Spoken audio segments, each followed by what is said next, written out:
Good morning, everyone. Happy Sabbath. Good morning. Happy Sabbath. So good to hear your voice, Kathy. Um, I'm happy to present today, being one of the longest days of the year.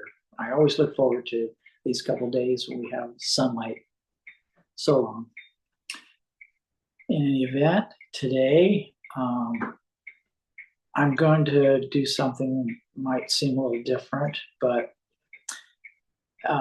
if you remember, some time ago, Elder Parminder gave us an assignment, you might say, of reading 10 books. And, I haven't read 10 yet.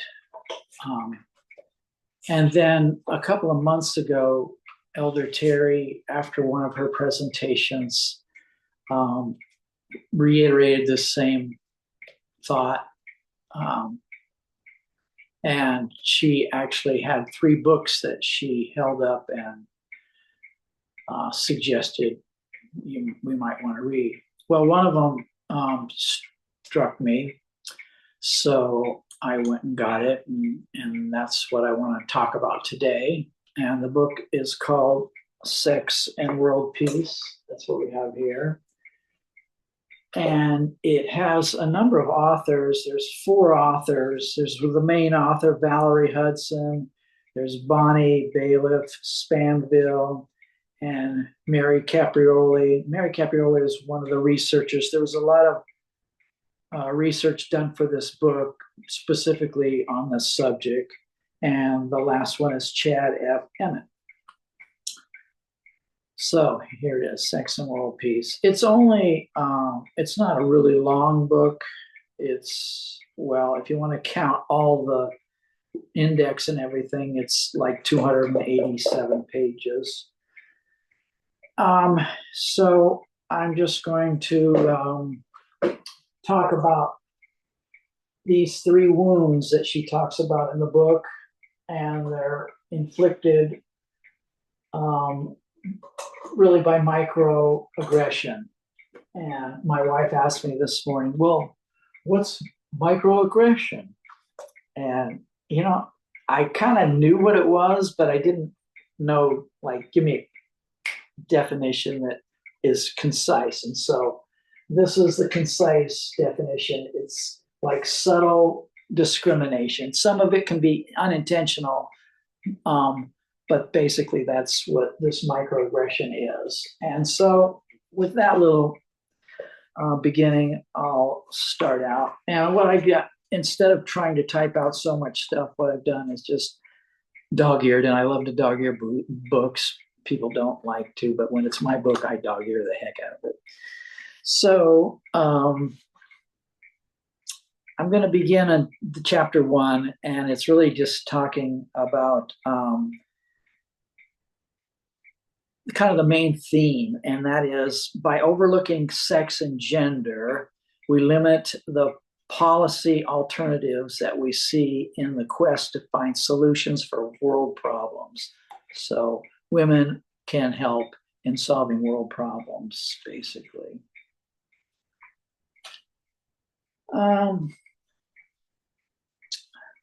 Those states, and she uses states interchangeably with countries, which I did here also, with countries, those states that invest in their women ensure that girls are educated to an equal level with that of boys, and they're made are more likely to be wealthy and stable and democratic states or societies. So if the women or the girls are taken care of, you have a better society. It's more stable and it's more wealthy. What makes a state or country safer?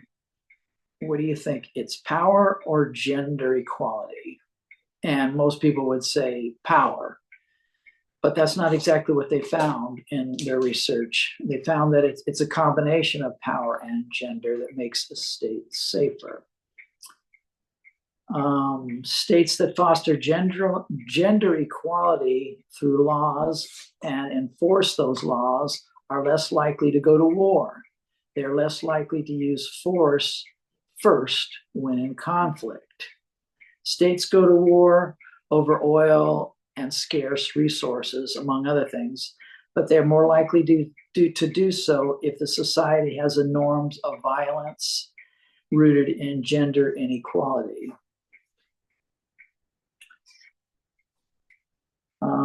Policymakers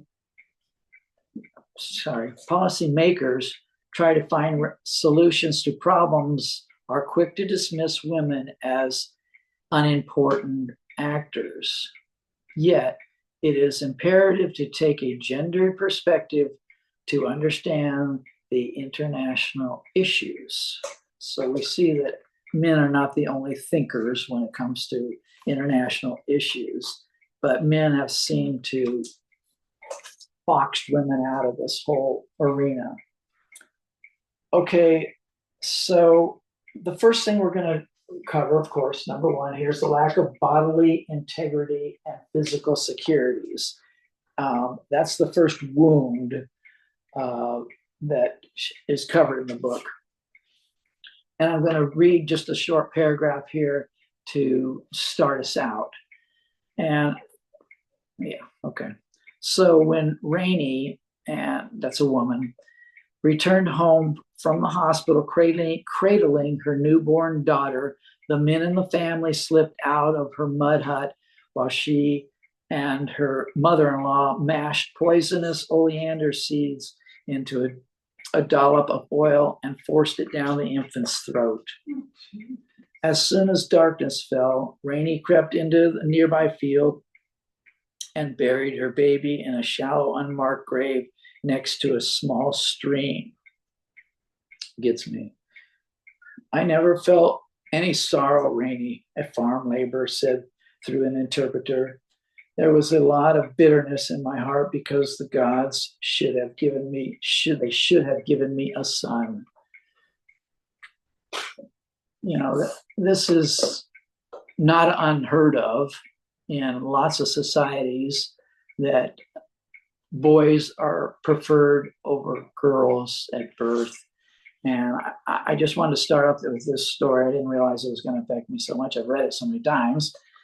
But infanticide, that's what this is one of the worst things, the worst wounds right from the get-go of what women experience in the world. In fact, there's more men in the world than there are women because of this. And China has a huge problem with it right now.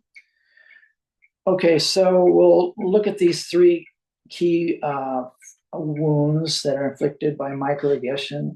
And the first one I said was the lack of bodily integrity and physical security. So you can see at birth, physical security needs to be protected. And this is basically a cultural problem in most of these areas, right?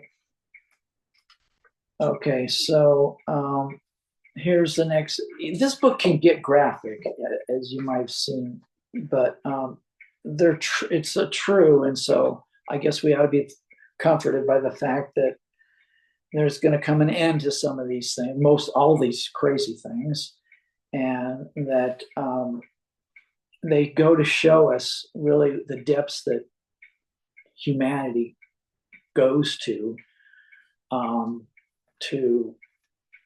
create this own crazy world that we think needs to be, let's just say society thinks that patriarchy needs to rule over. So here's the first fact, that there's war crimes, we know that, and there was like this whole convention that brought about, what is a war crime, what is not a war crime. And of course, what happens? Women get left out of this, right? So not until 1996, June 1, was the first time that rape was ever considered a war crime. So of all the years that gone by, 1996, and that's not quite 30 years ago, I guess 29 years ago, that was the first time that women were considered in war. And we know that this has gone on for eons. At some point, I actually did a little research on it. At some point in different societies, of course, it was looked down upon, but it wasn't really enforced like it needs to be enforced, because you can have laws, but if laws aren't enforced, what good are they, right? Okay, so in this first chapter, the author wants us to see that men and women functionally live in different worlds. And so they suggest that, and I'm not going to do this exercise. It's an activity you can do in a classroom. If we had, lots of time, we might do this. But I just want everybody to reflect on this little list that I'm going to read about the different things that people consider, and I'm saying people, men and women, consider how they go about their world, the world around them. Okay, that might sound kind of weird, but you'll see what I'm saying here when I start reading this list. Mainly, I want to also make sure, and I'm not worried about this, but that the men see that their world is not the same as a woman's world. Okay, the first question would be, our statement would be, is see if this is part of your world is, I would never go jogging alone at night. Is there anybody that would feel uncomfortable with that? I'm sure there would be. I get on a cell phone when I'm in a cab, so the driver will know that someone on the other end will know that if I don't make it to my destination. And if I'm really nervous, I say the cab's company name and the driver's name into the phone. And I do this even if there's nobody on the other end of the line. So you can see people are quite nervous about, women, yes, are quite nervous about this. Why? Because they want to live, basically, and not have horrible things happen. Okay, here's the next one. When I leave the library or metro stop late at night, I put my keys in my fist and point the keys out, sticking through my fingers as I walk to my car, wherever I go. Another one is when an elevator door opens. Hello? I don't see you. Yeah, I don't either. Oh, maybe it's me. I know mine went out. Sorry. Does anybody? Yeah, somebody's trying to share screen. If you could close that. I don't know what this, Okay. I don't know if this is me. There you go. Thank you. Thank you. I don't know if it was me or not. Okay, no problem. So elevators. If a person opens an elevator, the elevator door opens when it gets to your floor, and you see that there's only a man in there. Do you want to go in, or do you only want to go in when there's a large number of people in that elevator with you? And we know that that could be a problem. If I have to drive home at night, I lock every door from the inside of my car. And that is something that really kind of struck me, because I've only had a couple new cars. Well, actually, not brand new. Well, we did have one brand new. Anyways, in most of my driving history, you unlock the car from the outside and all the doors unlock. Okay, great. I still have not gotten over the fact that if I don't double click it, it doesn't open up all the car doors. And forever, Kathy was reaching for the door and it's locked still.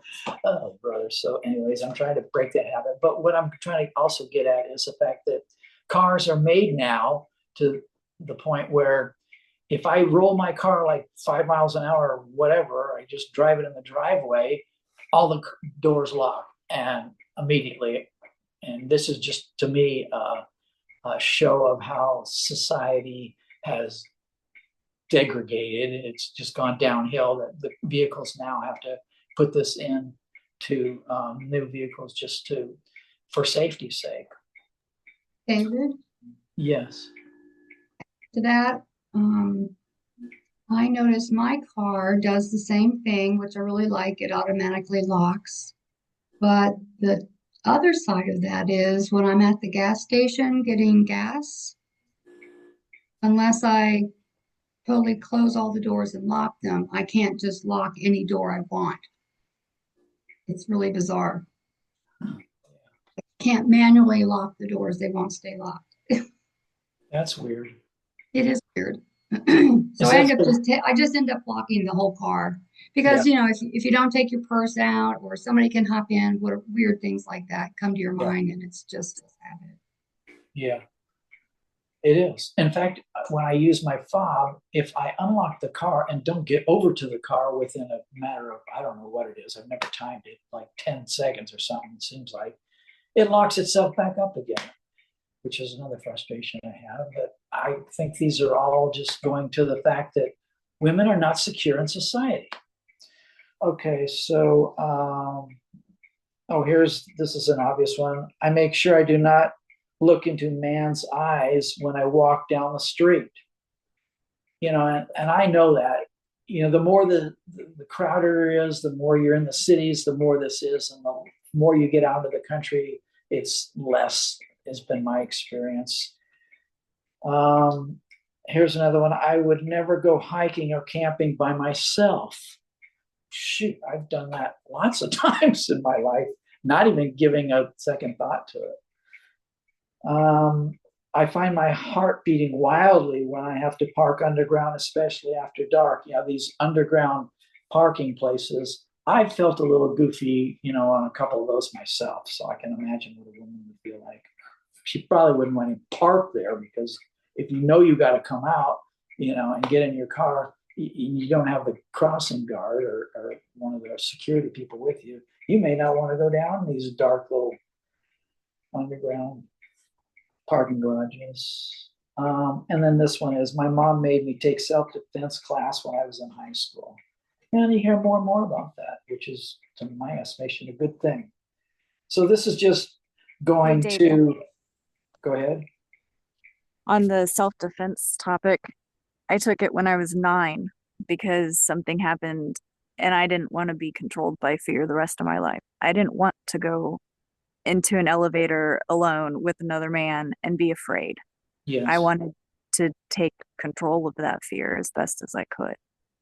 And I'm not I'm not in the same condition, the same shape that I was in before eye surgeries, but so after it and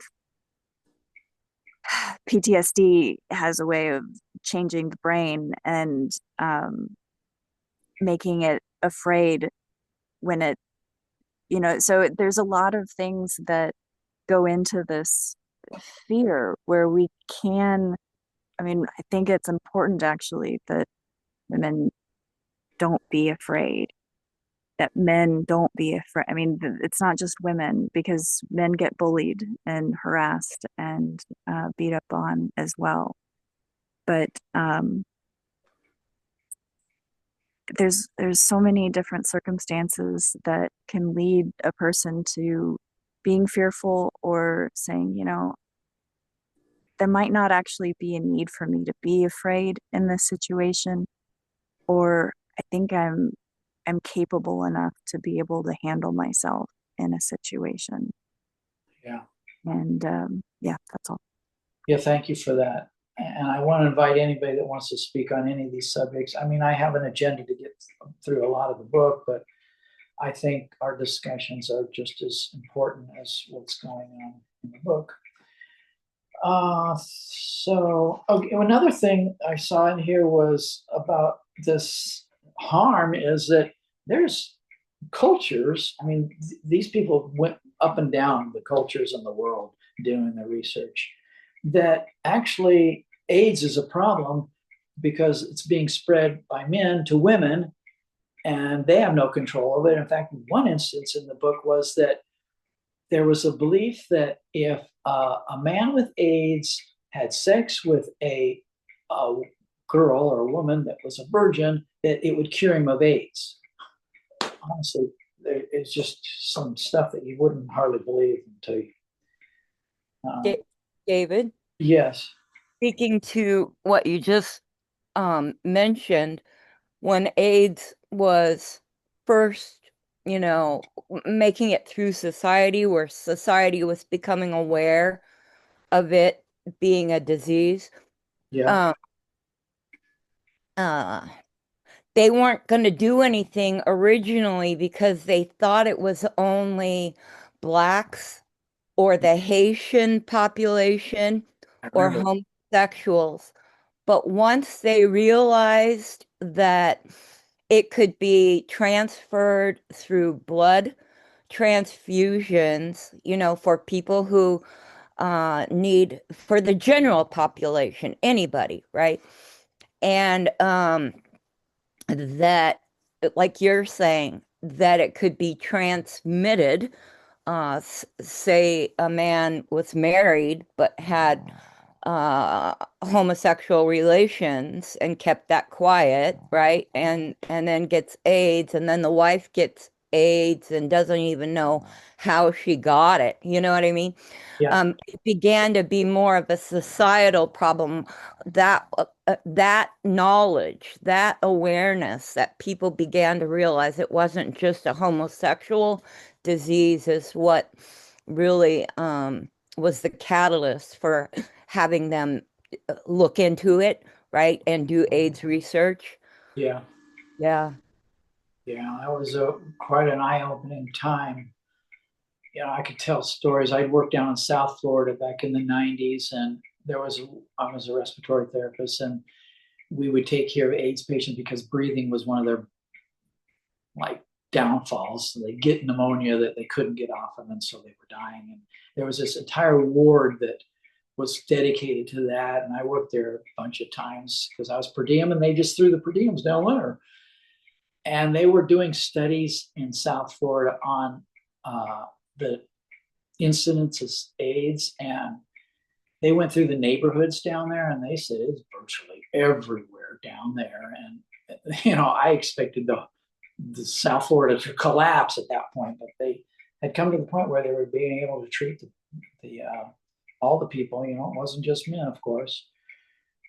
Anyways, it was a horrible thing, but you can see that women got drug into this thing innocently, and yeah, bad news. Okay, so I'm going to flip to a little bit different aspect now of how women are under assault, and that is culturally, because I don't think there's any laws, but this is sort of the fact that the whole world doesn't have indoor plumbing. Okay, so there's countries and vast areas that women, don't have any place to go during the day because they're harassed. So they have to wait until like when it's either dark, early morning, late night, whatever, to go out into the fields to relieve themselves. This is just part of their world, and they grow up with it and they live with it. In other places they like use bags that they put, their stuff in, and then at night then they go out and dump it. This doesn't even touch the subject of menstruation and those type of issues that women are just forced to endure. There's just nothing they can really do about it except try and get through day by day. Some of them have to like hold themselves all day long, basically. Okay, so food is another thing that is issue for young girls, because in a lot of societies, the boys are favored, so the young girls don't get as much to eat. In fact, that 2/3 of the most severely malnourished children in India are females, 2/3 of them. And that's not totally restricted to India, it's an issue also in Africa. Okay, so that kind of skims over the bodily integrity, and I don't mean to skim over as if it's, a light thing, but I'm just going to kind of move to the next thing here. And this is the lack of equity or equality in female law. Yeah, female law, sorry. Family law. Thank you, Kathy. So this is a horrible thing, but this is the world that we live in. So let's see here. It's not only in the family law, it's also entrenched in traditions in society also. And some of these traditions override the family law. Can you elaborate on the family law just a little bit? Okay, good saying, or good idea. Let's just look at some of these things here. Is it easier for a male or a female to get a divorce? What's your guess? A male. Yeah, if the laws are against women and trying to get divorced. In some places, they actually have to prove that their husband is either insane or he leaves them, deserts them for 4 years before they can even, try to get divorced. So family law, I'm going to go through a couple of things about family law also, so that hopefully will answer some of your questions. Is it easier it's a lot, let's see here. Yeah, polygamy. Okay, so polygamy, we know that's a male thing, but we don't hear it on the other end. We hear of men having these harems and, other society or other religions, like I think Mormonism allows it. I don't know if they still do, but they used to. But it was never like have 5 husbands and 1 wife. It was always the opposite way. And that was legal for them, right? Domestic violence, is it more men beating up on women or women beating up on men? How about a marital rape? Is this happening to men or is it happening to women? Okay, enough of that, I think. Well, I want to give a definition here. Give a definition. I can't talk because of the. Okay, Kathy wants me to give a definition of lack of Of equality. family law. Family law. Okay, Look it up. she's looking it up. We're gonna go on with the book and it's I gonna, have it right here. for okay, me to Kathy, say. you wanna read it? I can't do it because of the audio situation.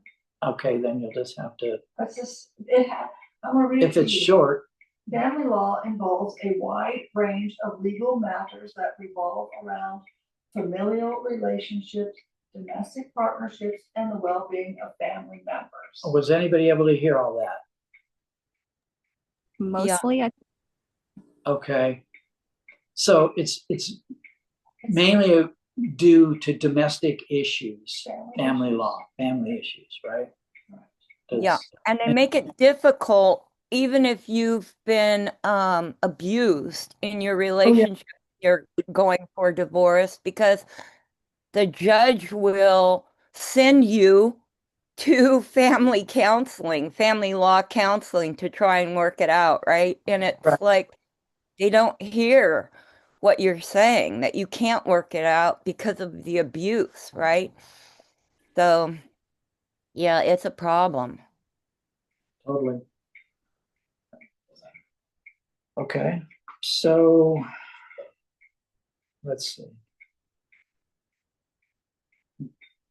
Men have a completely unrestricted right to divorce in some areas, no matter what reason, no matter how trivial it is. For example, this is India and Muslims. They can divorce their wife through, guess what? An email or a text message.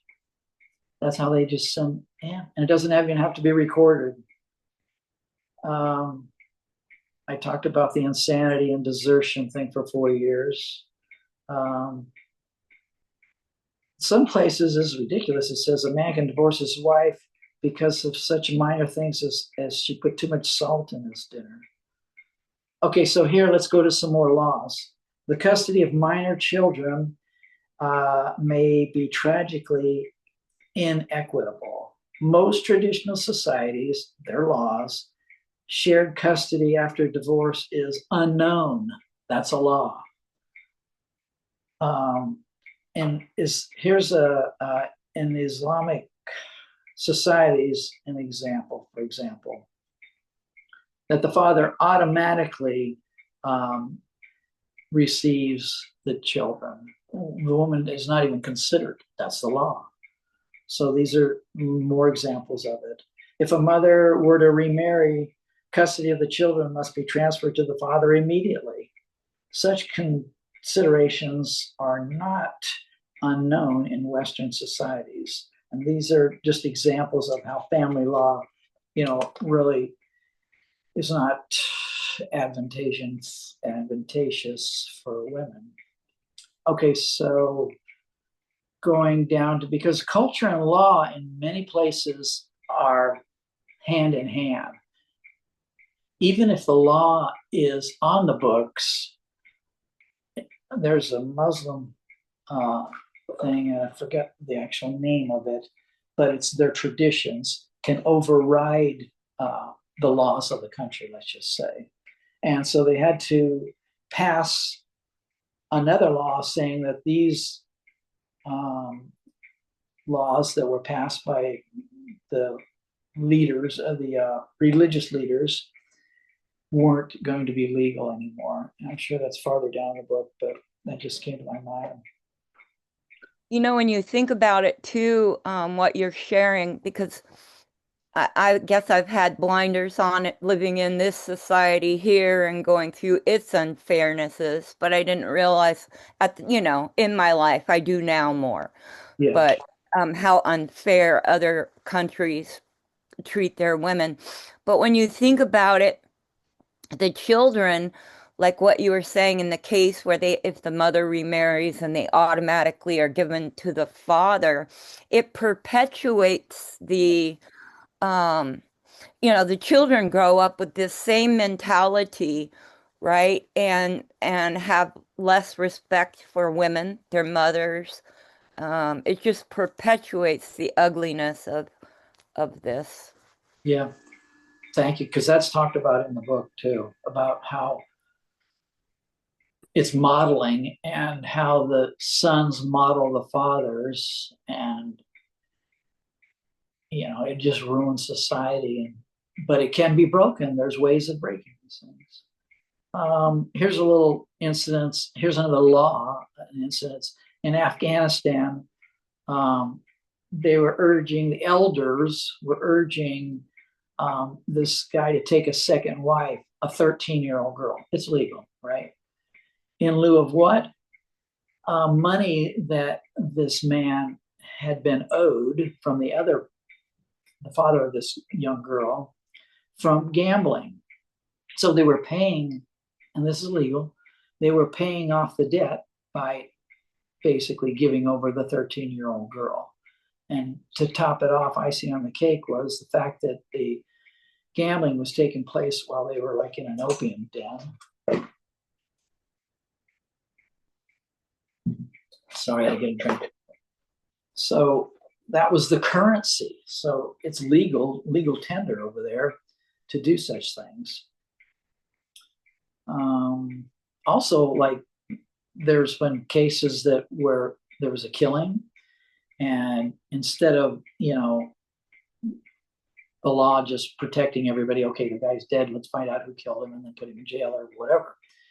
No, they would actually encourage that the one who killed the other person would have to give up their daughter in exchange for expunging the blood debt, they call it, between the two families. So women were just like treated like cattle. It's just, and that still goes on today. Okay, here's unequal before the law. This is talking about double standards of the law. Okay, the testimony of a woman in court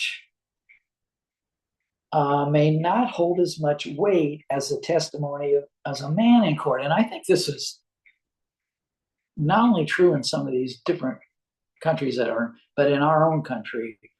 The Amber Heard thing strikes me as like, her testimony was like not as given as much weight as what it should have been, in my estimation. I'm not a lawyer, but I'm not a judge, but I'm just saying that it's a cultural thing that women aren't believed as much as men are. Let's just put it that way. Okay, so get this one. This is in Islamic society, the testimony of a woman, and this is in the law, is worth exactly 1/2 of that of a man. And how they figure out 1/2 of it, I mean, you tell your story, how is it that 1/2, is not counted in the evidence? But that's what it is, just half. And then in certain cases, like rape, get this, the testimony of a man is the only one considered valid. So family law is really, putting a hamper, it's killing women, let's just say that. All right, so moving on. Many countries, the police will simply laugh at a woman if she comes in and complains about being a rape victim. And in some places, in some instances, the police have assaulted and molested the victims. So you can see society is just in dire need of cleansing, right? Okay, daughters and wives inherit less as a general rule in a lot of places. And this is like, okay, it's bad, so they don't get a lot of money or they don't get the house or the car, whatever it is. But no, in a lot of societies, because they don't inherit as much, it puts them in a greater risk for poverty. And poverty kills. Then the children are affected by it too, because mom is the only one left and she can't provide for them. And it just spirals downhill from there. This is all lack of equity in family law. And these are just some examples of it. Okay, we're going to go now to the third wound. And the third wound is the parity in the councils of human decision making, or equality. And we can see that there's only been a few, but thankfully there are a few. Merkel and Arden, the lady that was the president, or they call them presidents in New Zealand. But there's a few. Jacinta Ardern. Yeah, Ardern, right.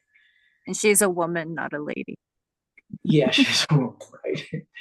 And so it is being more advanced, let's just say, in this world we live in. But there's no parity, not even close. Okay? So there's a naturalness in the world, a naturalness to violence against women. In societies, it's just like the normal kind of thing. And there's a naturalness to unequal standing before the law in a lot of societies. Something else to be considered is the naturalness of the absence of women's voices in the councils of human decision making. And this is whatever level. I mean, from the home, it starts to state capitals, nation capitals, and in the United Nations also. And when women begin to make inroads into this and try to put equality just in numbers, let alone the people, women, in society, in the councils of decision making, as she puts it here, there's always what? When they start to make a little bit of headway, there's always backlash, right? So I'm going to just read a really quick instance of backlash from 2007. And this is when you might remember Hillary Clinton was climbing, and she was a senator, excuse me, and soon to run for the presidency. It says, this is the kind of things that she had to put up with. And this example, it says, the survival, this is what was written about her, the survival of our republic is threatened by two things: fundamentalist Islamic terrorists and Hillary Rodham Clinton. President Bush is leading the fight against the terrorists. It is up to those of us who know the real Hillary Clinton to lead the fight against her. We must shine the light on truth, on this dangerous woman so that all Americans may know the real Hillary. God help us if this filthy socialist blankety blank ever takes over in America. This is the kind of backlash that is put out there when women arise in political prestige, let's say. So there's a huge fight, and we know that it's just ugly. All right, so here's something about Switzerland. I always thought Switzerland, because they were like neutral country, that they probably were more, I don't know much about the country, but more liberal, and Switzerland's where you go to hide your money, that kind of thing, right?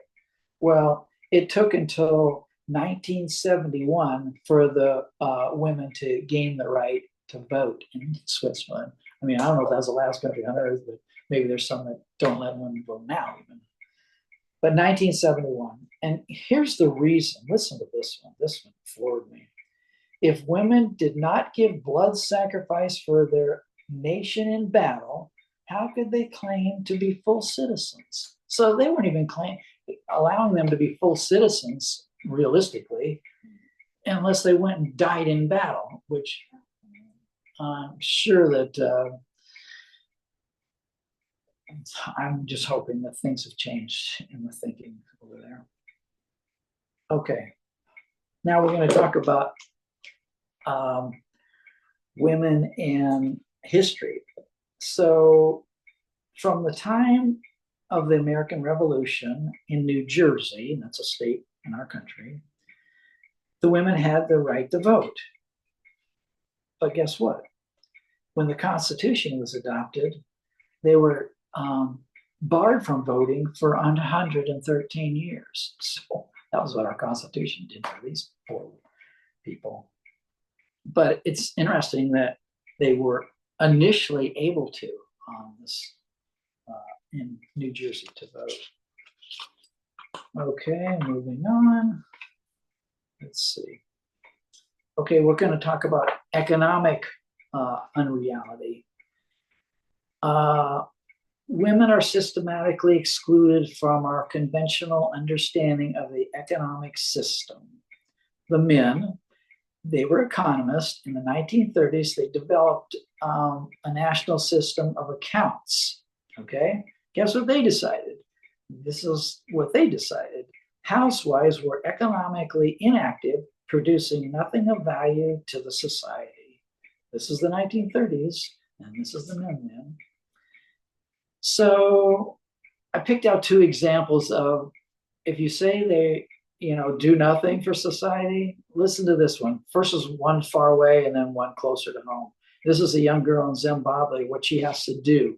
She gets up at 4 a.m. She walks 11 kilometers, which is almost 7 miles, to a well where she can get water. She carries a 30-liter tin, which for us is 8 gallons of water. And the water weighs 8 pounds per gallon. So she's bringing back like a 64-pound tin of water. Okay, and she finally gets home barefooted by 9 a.m. She eats just a little breakfast. Then she goes out and fetches firewood until the middle of the day. Then she comes home and makes lunch for the family. And then she cleans everything up. Then she goes out and wanders in the hot sun until evening, looking for wild fruits and vegetables for supper. And then at the evening, she goes and makes another trip for water and ends her day at 9 p.m. She's worth basically nothing, not monetarily, they say. This is a Kathy, but it's a Kathy with a C. And she's a North American housewife, and she's preparing food, setting the table, serving meals, cleaning the dishes, washing the dishes, dressing the children, disciplining the children, going to the door, dealing with salespeople, disposing of the garbage, washing the clothes,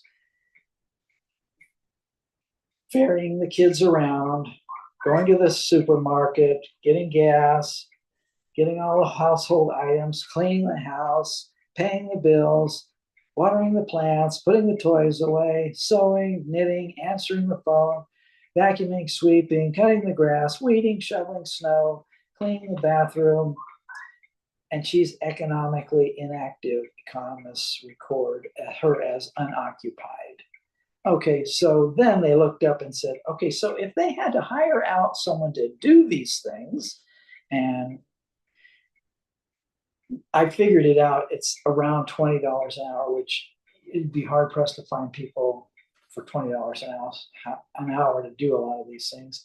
It would be approximately $125,000 a year to replace all that work that was being done.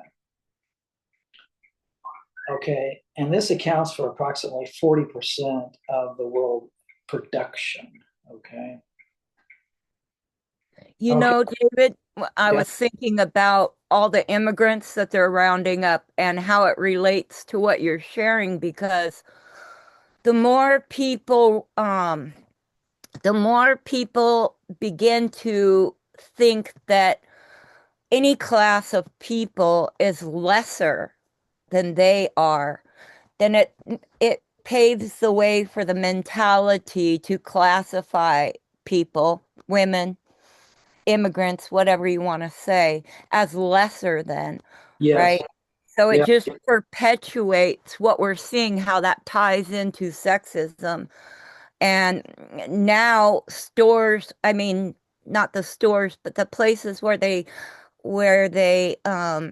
have all the veggies, let's say, like their shipments, Yeah. it's all going rotten because there's no immigrant laborers now to unload that, to take it to the grocery stores, and they don't realize, just as in what you're sharing, the value of the work and the labor um, that is, has been done for people so they can live so nicely. Yeah.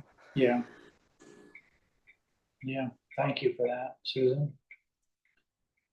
Okay. Speaking one more little tidbit about this, and I know this for a fact because of my mom. Social Security system does not count any mother's labor toward her Social Security or old age benefits. And my mom did work part time at some, like she was worked at a donut shop and she worked at some other places like that. Fashion bar. Yeah, fashion bar, like that, barn, whatever it was. It was a like May company or something like that. Just to, first of all, she enjoyed it, got her, able to do things. Once my brothers and my sister, my brother, my sister, and I were all out of the house, so she liked to do those things, but it was very underpaid. So by the time she gets to the point where she collects Social Security, she's getting, and I think it's like $400 a month. It's like, mom, $400 a month's not even going to barely pay for groceries, maybe. And it was just sad, but that was the reality of it. That was the system. If you don't pay into it, and going back to these immigrants and illegals, a lot of them pay into Social Security. Guess what? They don't get a thing out of it. So we're making money on them.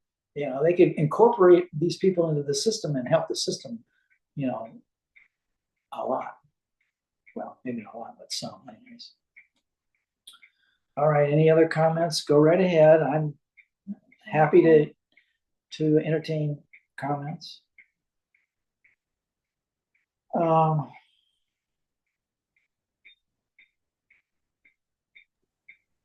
Kathy asked a question Okay. when you had made comment about ladies, and Alyssa corrected and said women. Yeah. We should use the word women instead of ladies. And so Kathy asked, what's the difference between a lady and a woman? And I was thinking that a lady might be a class or status word, because you think of, oh, she's such a lady. You know what I mean? Yeah. Like as if she's elegantly dressed, or it's a status in Yeah. a sense to be a lady, right? Yeah. Maybe that's what it is, and also plays into the gender binary traditional role of what a woman is supposed to be. Right. But how do you walk into a room of ladies?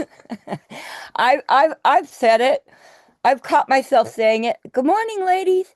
You Yeah. know, and then I'm like, how could I have said that? Because even conversation, the way that we converse that sounds normal and natural to people, it's awkward to go, good morning, women.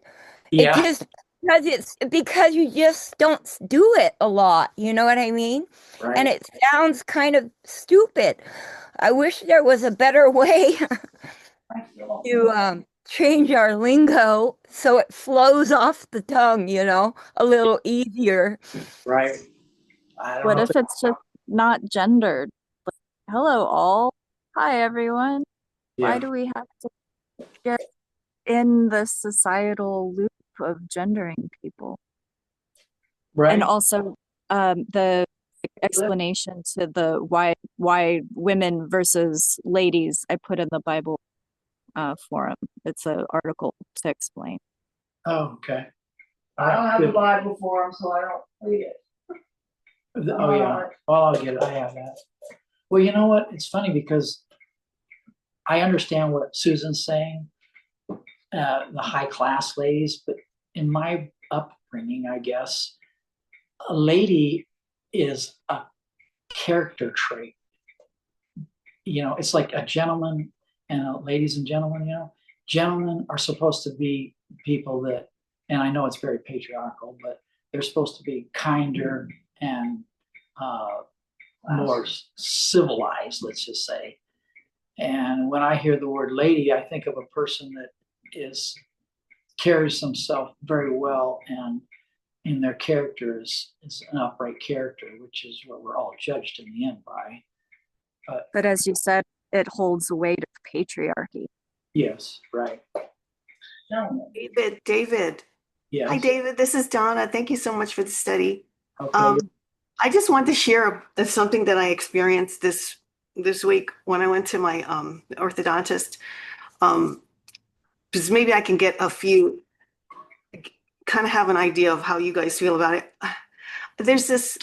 So at my dentist or orthodontist, there's this the main secretary or the woman that does the main appointments and stuff. Every time I see her, she's very sweet, and I just think she's just a great person.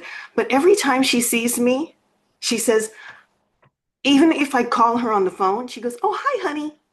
Yeah. And in the beginning, I was like, it just took me off. I didn't know how to. I was like, how do I feel about that? It's like, and I don't want to kind of correct her and say, "Oh, but my name is Donna," because she's so nice, and I'm going to have to see her, like every other week. And I don't want to put some sort of barrier. So I don't say anything, but like every time she sees me, she's happy to see me, but she calls me honey. And I just, and I just, right now I'm like, okay, no problem. But I make sure when I talk to her, I see her and I say, "Hi, Jocelyn." And I call her by her name. Yeah. And I don't reciprocate the honey, and which I know she's referring to me in a sweet demeanor.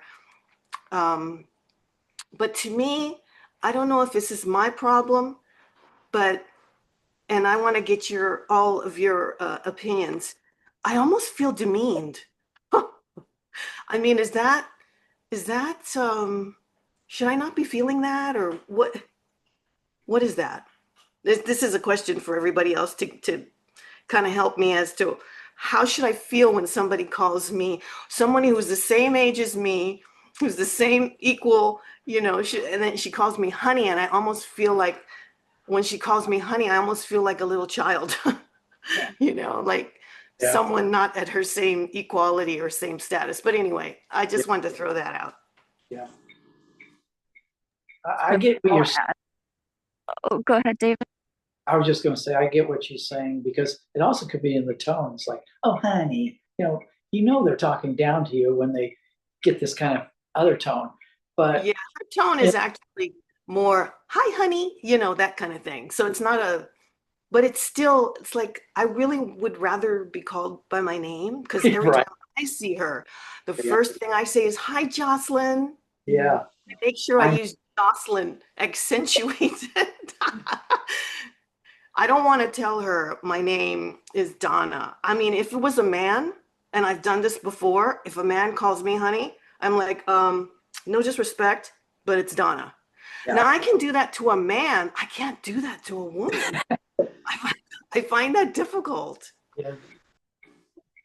I Alyssa? can, oh, I can weigh in on this too, even at a worse level. I've had a hairstylist for like 25, 26 years. He's probably the best hairstylist, the only male hairstylist as well that I ever had, that I ever went to, but he's also the best. I don't know what I'd do without him.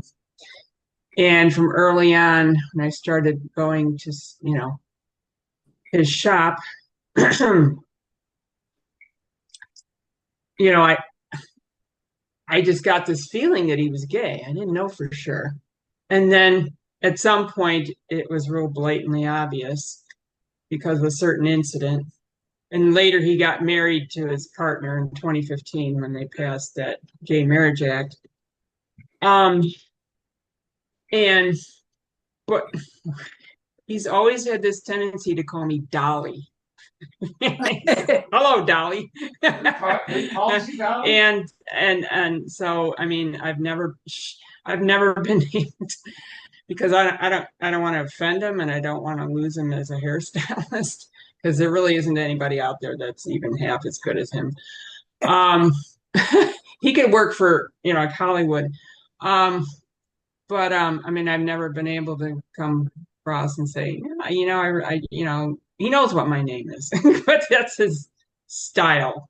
Say, hello, Dolly. And Calls all the women Dolly. yeah, well, the women like him and everything. Um, he's got a flair for a lot of things. Let's put it that way. So yeah. If I could, hello everybody, happy Sabbath. I just wanted to have Linda, you have exactly the same very similar situation. I have a hairstylist who I think is also gay, but he also calls me like, funny kind of names. I don't remember, was it a sweetie or sweetheart or something like between those lines, but like I don't correct him. Maybe I should, but I feel like we have a great relationship, so whatever makes, however he feels, I know that he's not meaning anything behind it. um he agrees. We actually quite talk politics quite a bit. So he's uh he calls me, this kind of um this kind of names. But we just have a great relationship. But I know that this could be an issue that I should maybe, but I don't, I don't feel anything about it. So, but maybe I should. Yeah. Just wanted to say that I have exactly the same situation like you, Linda. Thanks. Okay. I think we cut off our nose to spite our face if we come up against people hard on that issue. So I really think it's a beautiful thing that we understand where it's coming from. So we're awakened to it, but it has to be approached. There has to be the right way to approach it, right? And many people do it, I believe, because they can't remember names. And so it's much easier to say, oh, good morning, honey, because you can't remember the person's name. It becomes a habit, too. It becomes a habit, and you just say it without even realizing what you're saying. But it's also meant to be, like in the case of Linda's example and Lana's example, I think it's meant to be endearing. The way you want to feel, the person wants you to know that they think highly of you and want to draw you in closer to them by using warm, what they see as warm, endearing kinds of terms for you, you know? So you wouldn't want to hurt the person, but I think it's right not to jump right in um, and be abrasive. Because how are you? My mom always said you catch more bees with honey than vinegar, you know? So I think there's a lot of truth to that, you know. But where does the cultural need to be endearing even come from? It just seems so manipulative to a neurodivergent mind. Don't butter me up. Call me something that makes us seem closer than we are. That just seems and I'm sure all of you are thinking, oh, there's nothing wrong with terms of endearment, that they're nice. But that's the problem with being nice, is it's manipulative. And why not just, we don't have to be mean or discourteous to each other, but we also don't have to be sappy and sweet to each other. We can just be people. We can drop the pretenses of like things needing to be a certain way. It's just, it all seems so cultural, traditional nonsense. I agree, Alyssa, with what you're saying. And it's common in many discourses where I've heard this discussed, like someone being called honey or someone being called, these other, as it's been put, endearing names. And there's discussion about whether or not people should say those, because some people do take offense to being called honey. Like, that's not my name. Like, don't call me that. And so it's, like discussed as we shouldn't approach people by honey, but not everybody has experienced that discourse and that discussion, and been educated on that. And then you have the culture aspect of it. You have like someone mentioned the endearing aspect of it. And I'm not saying that justifies why people do it, but some people it is culturally related because they grew up and they were called like honey. So it's like this, continuation of like generations of like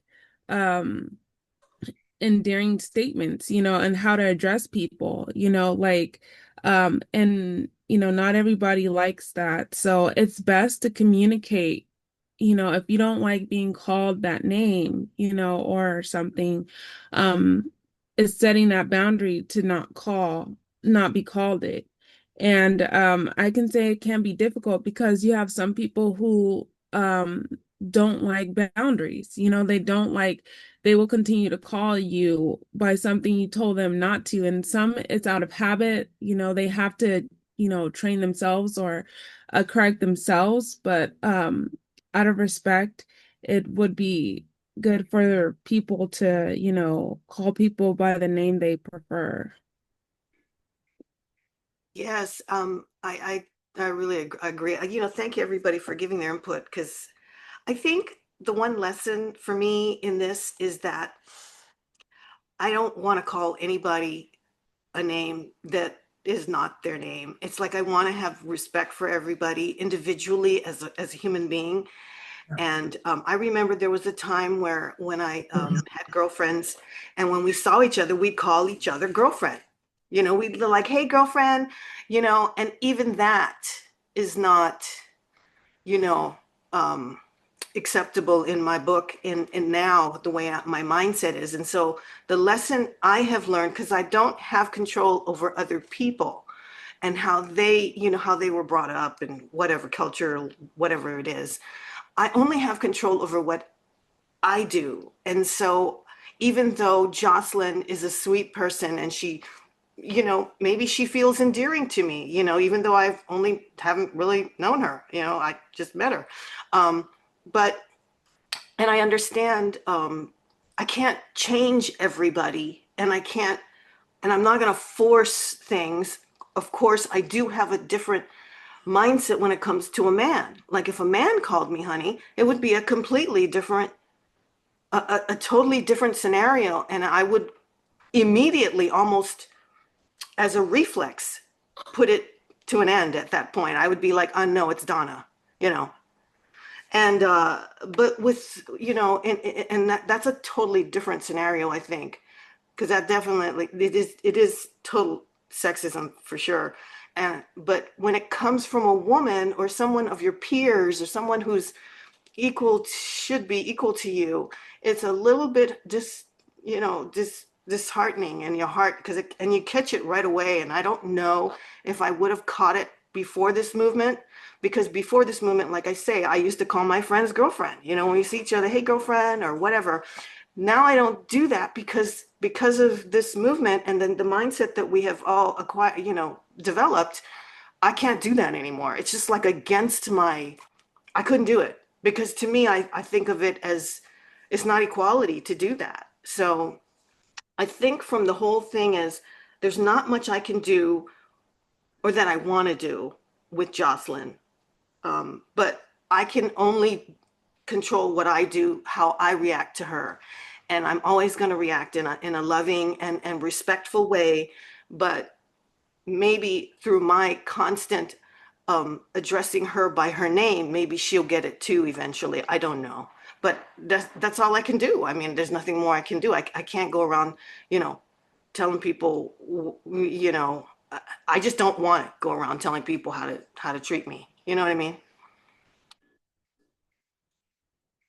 Hey, David. Yes. Good morning. I just want to bring something up. Donna mentioned, you know, what how each of us may have behaved before we got in this movement, and even when we were in the movement, the way God has been leading us and teaching us this whole thing, to the degree that we're learning it. So the thought just came to my mind, when you look at the resurrection, and the 1,000 years, you have to realize someone like, and the example's been brought up before with Abraham and Sarah.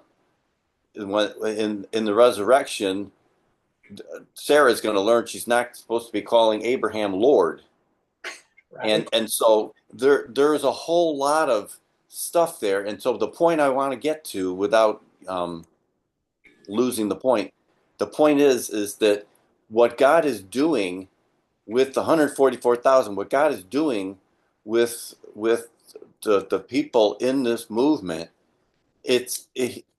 God is bringing us to the fuller understanding of all these issues and knowing all this. But I think that we have to at least be a little careful, because I think we're seeing the contrast. Well, I'm thinking we're seeing the contrast between how God's leading us in this movement to understand things to the nth degree that we're understanding them. But that doesn't mean that other people in the world can't be saved or aren't going to be saved because they haven't come up to the level that we're at. You know, but it's interesting, and I personally don't know how God has had the patience to deal with these inequalities and when you look at different parts of the world, it just really hits you hard when you realize the inequalities and the struggle that women have predominantly. But like it says, it's really bad. So thank you. Hey, David. Elder Parmenter has his hand up. Oh, Has sorry, his Kathy. hand up. Oh, that's okay. We're on the same page. I hope you can hear me. This discussion about calling people by various terms, what do we think about talking to our partner or our children in that way, or speaking to our close friends and shortening their names? If we're going to apply some kind of principle, do all of these things spill into our familial and friendships as well?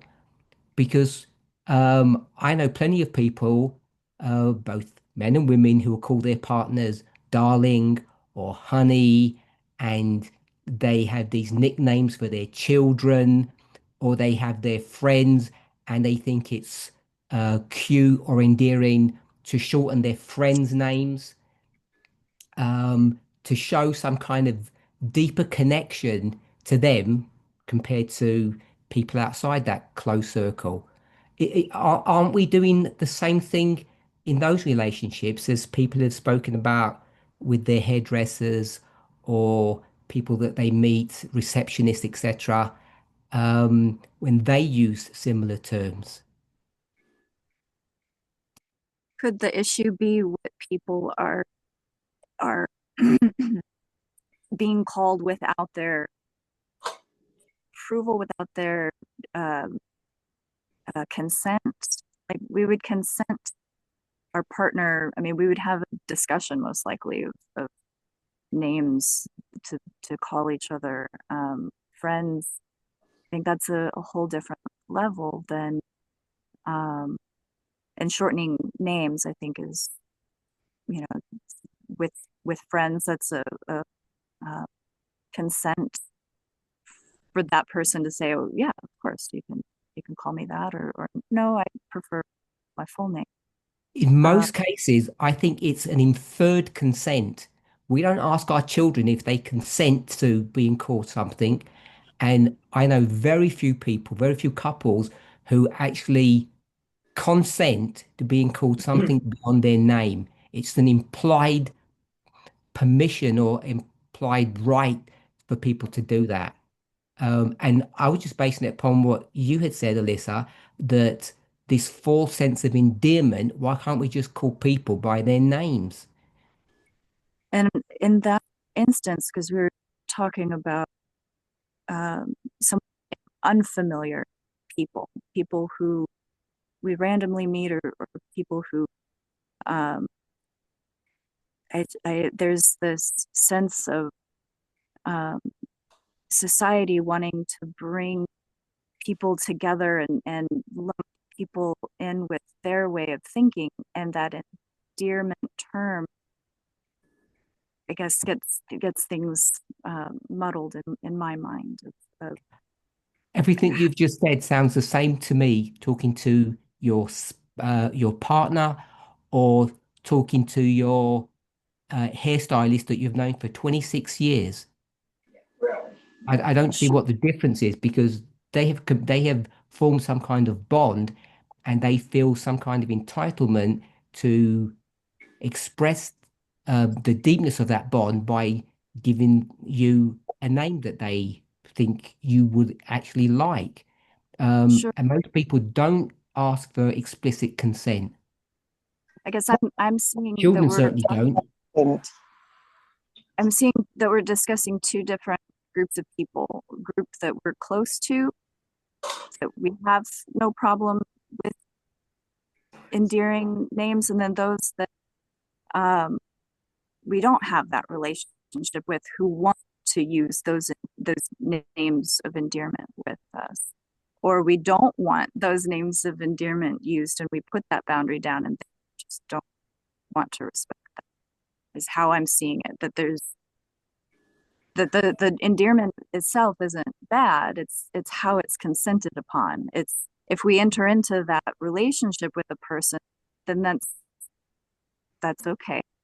But if that person is assuming that we're closer than we actually are, that's when it feels they're wanting something from me, and it feels disingenuous and unequal. Some people have said that it's actually a sexist framework. That if a woman calls another woman honey, it's different to a man calling a woman honey. So then it becomes a gendered issue. And you're saying that it's actually not a gendered issue. It's about how close you are to the person. And people can mix up their relationships. Perhaps a partner doesn't want to be called honey. Perhaps they're too uh, shy or fearful to express that to them. Friends, it can happen a lot in friendships. And I'll go back to children. Children don't have any rights in those things. I think it can be a gendered issue. And I think that even so this is where my question of responsibility comes in, of do we each have a responsibility to check with the other person as to, or is it okay that I'm saying this, or being sensitive to how another is. I don't know, maybe I'm getting in the weeds a little bit. What you've just said there is different to what you said before. Before you said the closer you are, the more rights you have to do those things. And now you've just said we should just, as a principle, ask anybody and everybody what their preferences are. And the problem when you ask people, some people are too timid to be honest. People mask all the time. Even people who are close to you mask, and they may be uncomfortable with using a term that they don't like, and they won't tell you. Which is where we are with the people that have said that they don't like being called honey, but they won't say that to the people that call them this. Sure, So, and it can apply to people who are married. It can apply to families. It can apply to close friends. And in My my own point. yes, in my Had the situation, conversation. oh, oh, I'm sorry. What there is a conversation, like I'm going to say in my case, years ago when Maria and I were married, it was a discussion that we had. Both of us had a discussion about calling each other we call each other honey. But it was consensual. He brought up the conversation. Um, and both of us had the discussion and we spoke about it and decided, yeah, we would like to address each other in that way. If there are times if I'm upset with him and he calls me honey, I'll tell him not to call me honey. Like I'll openly say, don't call me that. And we had the issue where he would be calling others by different endearing terms, and I had the discussion just the same. I believe that this is supposed to be among us. If you're going to be calling other persons by whatever term, then call me by my name. My name is Olivine, because I believe it should be something that is held as special between us. Same thing happened with Keisha and I. We called each other Polly, but it was something that both of us decided to call each other. We had the discussion about it, and we were laughing about it and say, yeah, you're my Polly. And she brought it up. We both talked about it.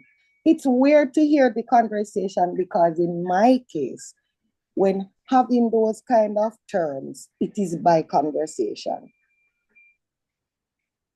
So what about persons who have the conversation? What about those persons who are open and honest about how they feel, or before calling whoever it is you're going to be calling, whatever? What about those persons who seek permission?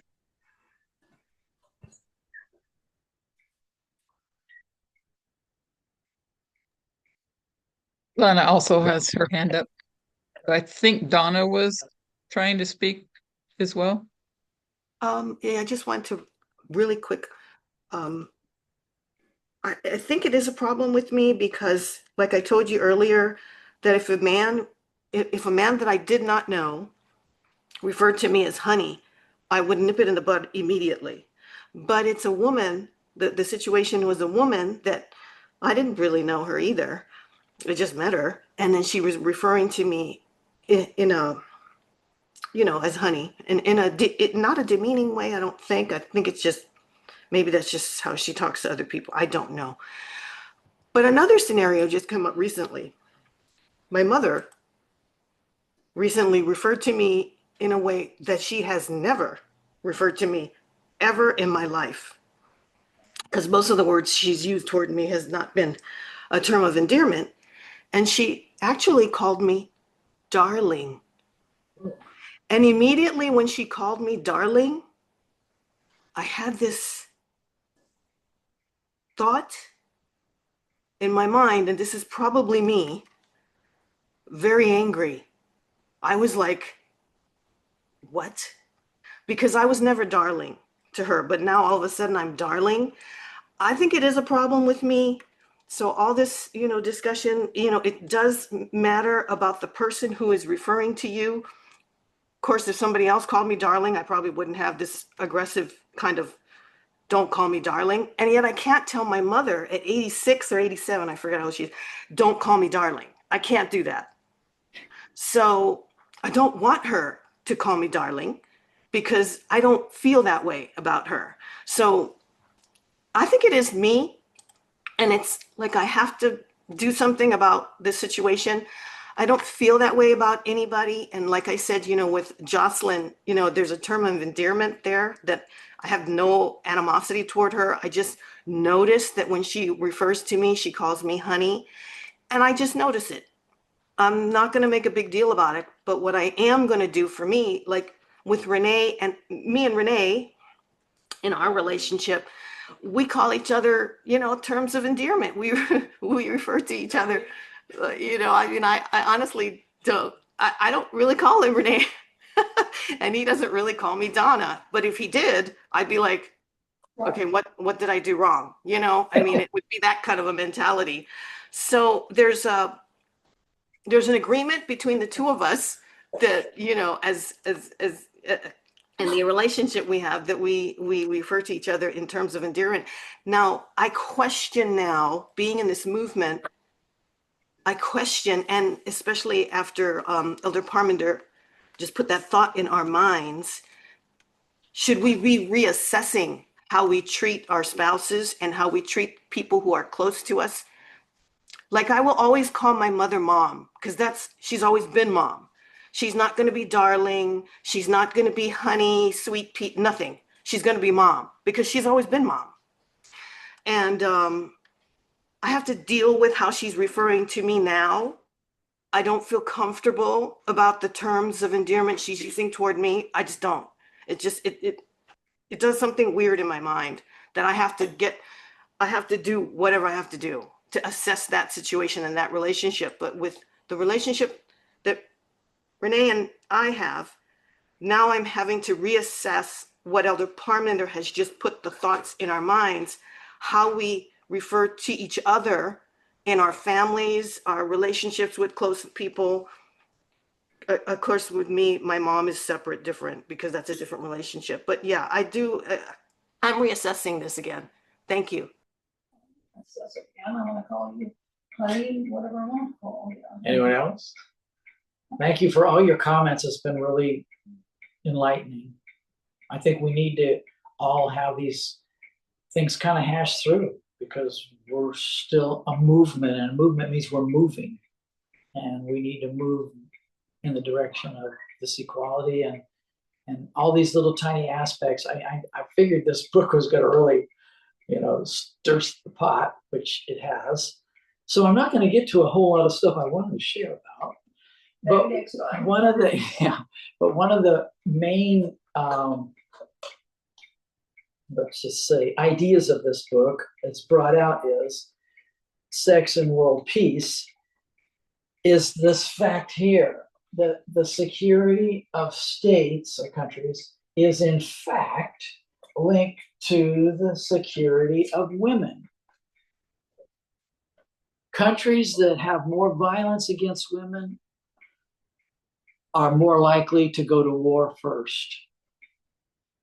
And that's just a fact that they've discovered. I don't know where to go, but there's so much that I could bring out here. There was one page I missed, but it gave like the numbers, and it was a range of years in this last century. And it showed that basically what they're bringing out in here was proven through the numbers. But since we're pretty much done with our time here, I'm going to read just a couple little quotes that she has here. She says, "We find a strong and significant relationship between the physical security of women and the peacefulness of states." Physical security of women and the peacefulness of states. States that have improved the status of women are, as a rule, healthier, wealthier, less corrupt, more democratic, more powerful on the world stage in the early 21st century. It is almost as if fortune smiles broadly on those states where women are most secure.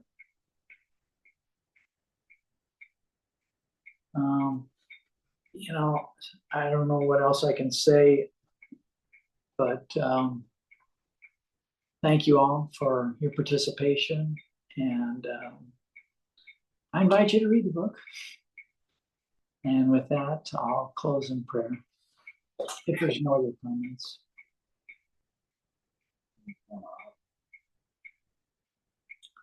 Okay, we bow our heads. Our loving God in heaven, we thank you, Lord, for life. We thank you, Lord, for helping us to see, Lord, the things that we don't see and how we treat each other, Lord. Help us to always have open and receptive hearts to the things that we're learning, Lord, in this arena of equality and respecting others, Lord. Forgive us where we haven't, especially unintentionally, Lord, been like the heavenly people we need to be. So we thank you again for your watch care over us and all your blessings, and pray this all in the name of Jesus Christ. Amen.